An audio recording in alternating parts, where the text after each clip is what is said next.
So, the interaction, or better said, soul connection within the soul family, never really ceases to exist, even after death?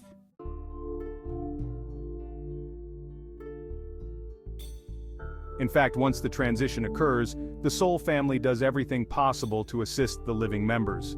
They watch over them, help make their dreams come true, and channel fundamental information for their life journey.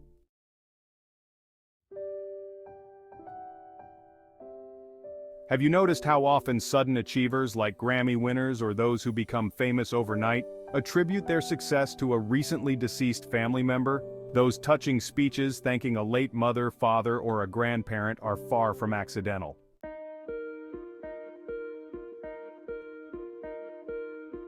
When a soul family member passes to the other side, they merge with a powerful energy stream and can channel it to the living. It's akin to a high-speed internet connection to an unlimited information field. Those who are open to this type of download often receive a powerful boost, especially around their deepest wishes and dreams.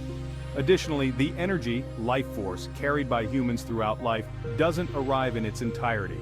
A significant amount of energy not attached to the human belongs to the soul family, like a savings account reserved for emergencies.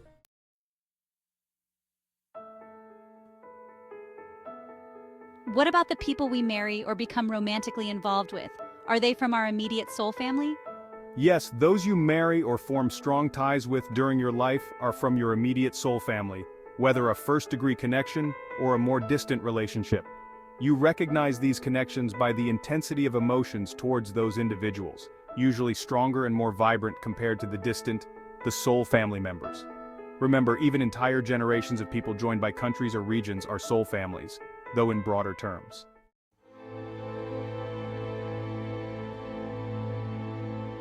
What if you marry an abusive person who is from your immediate soul family and is in your life for evolutionary reasons?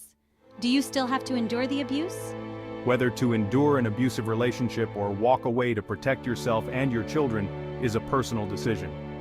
The soul playing the role of the abusive husband, caring enough about balancing karma and providing an opportunity for mutual healing, will remain a close soul family member regardless of the earthly roles agreed upon.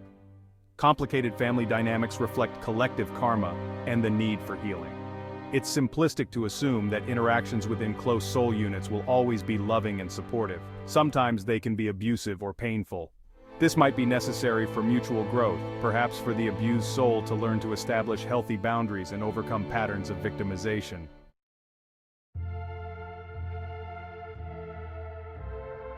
I think that's what happened to me and my family. Being abused by pretty much every single one while growing up reinforced my victim mentality. But through the years, I have grown to understand that I am my own master, and I have all the power to not let abusive people and situations into my life again. Although the lesson was painful, I suppose I am grateful in the end for it to be served to me by my family. I am not close to any of my immediate family members, though. I have no feelings towards them. Except for my mother, I have a strong feeling of disgust. Is this a normal stage for outgrowing the old patterns? I just don't want to fake any affection or support any meaningless, insincere relationship with my brothers who were abusive to me in every way while I was small and helpless. I have zero emotional connection to my abusive, enabling father who let my evil mother do her evil deeds without setting any limits on her smothering dictatorship or interfering.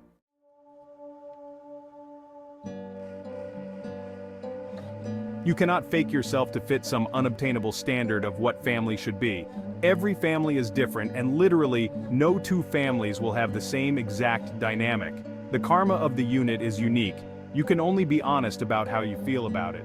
Faking and misrepresenting the situation and how it affects you only deepens a chasm of disbalance. Only by experiencing and acknowledging your experiences you do heal yourself and your family unit.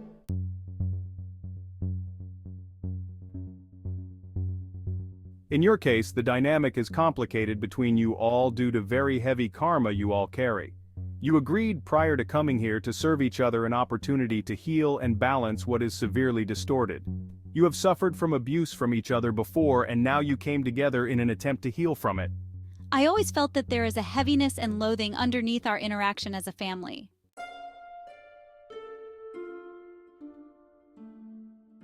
Nam opened a veil as a response to my question. I am still stunned by the heaviness and intensity of such revelations. I will share them here with you as an example of how complicated and deep some karmic wounds run within some soul families.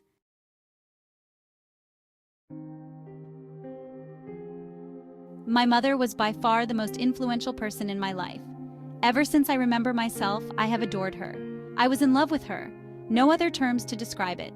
She was my life, my reason for living, my everything. In retrospect, I was bound to her by unpredictable and often traumatic experiences. Trauma bonding is the name of the game. While been directed to the between birthing hypnosis session, I have learned that I have been aborted by my mother numerous times, until finally I had a chance to come to Earth as her daughter. I was very clear about it being my free will. I passionately volunteered to the mission. I was not given a reason for it at that time. However, it has been communicated to me very clearly that it is not my time to come to Earth. I will feel very lonely, and my journey will be more difficult than if I waited for my soul generation to reincarnate. I still agreed to come because I wanted to heal my relationship with my mother. It will get more interesting, I promise you. I didn't share with my mother what I learned in the Between Lives sessions, but she shared with me that right before my physical birth, she had a download to her mind, kind of like a silent voice according to her. The silent voice told her that she is carrying a special child, and she needs to be ready for all the experiences ahead. She also added something very narcissistic to this story, but I will not share it here, as I have a hard time believing anything she says. This part, however, I do believe, confirms what I was told prior to incarnating. It is possible our other soul family members were behind such a communication.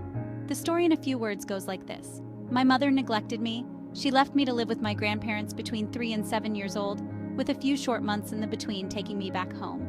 I was left home alone even as a baby and a toddler. I do have those memories very clearly. She was emotionally abusive to all of us, but to me especially. There was an emotional incest dynamic in conjunction with Stockholm Syndrome in my life, as my mother was the only one who showed me crumbs of intermittent affection. I got attached to her with all my heart and soul, and it hurt. It hurt like hell. She didn't protect me from sexual abuse and molestation by my brothers, started when I was 7, aka back home from living with my grandparents. She didn't protect me from my physically abusive and homicidally enraging father. In the contrary, she joined him to terrify me even more, and going as far as throwing away my beloved pet cat when I stood up to my father. She did nothing when I almost passed away from an asthma attack. She just chuckled and went her merry ways. She was in a nutshell the most cruel, insidious, narcissistic, and cold-hearted person I have ever known. She has manipulated us and me particularly to the state of complete mental absurdity and emotional disempowerment. She made up stories of how dangerous the world around me was, and how she is my only hope for survival. I started having suicidal ideations in my early teens. She groomed me for slavery. She crippled me to be a perfect material for total, unquestionable domination by her. I felt like I was the most worthless junk of a human in the whole world. It took me decades and loving people in my life to see the bigger picture. The canvas my mother so skillfully painted and framed was intentionally created to lock me in the cage of her total control. The scale of evil only compares to Machiavellianism. The dark triad found its place in my mother's sadistic mind and a stone heart. And I was the one taking the most abuse and toxicity, as I was the only girl in the family, and I was the youngest.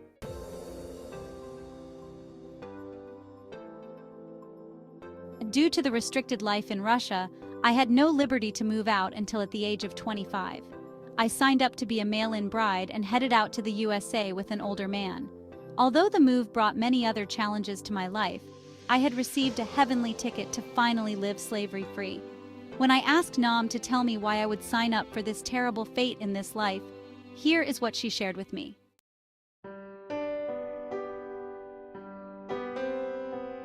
I think my family experience fits this description.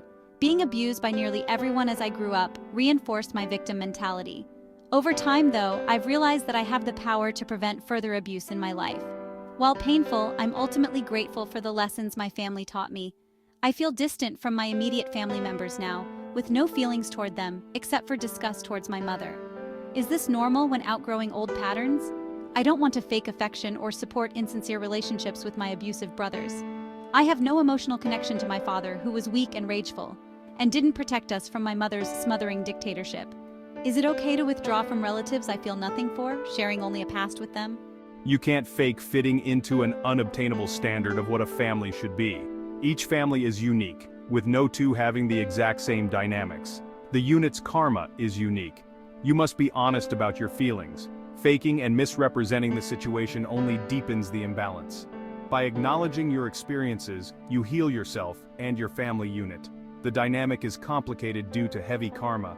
You've all agreed before coming here to serve each other an opportunity to heal and balance what is severely distorted. You've all suffered abuse from each other before, and now have come together in an attempt to heal.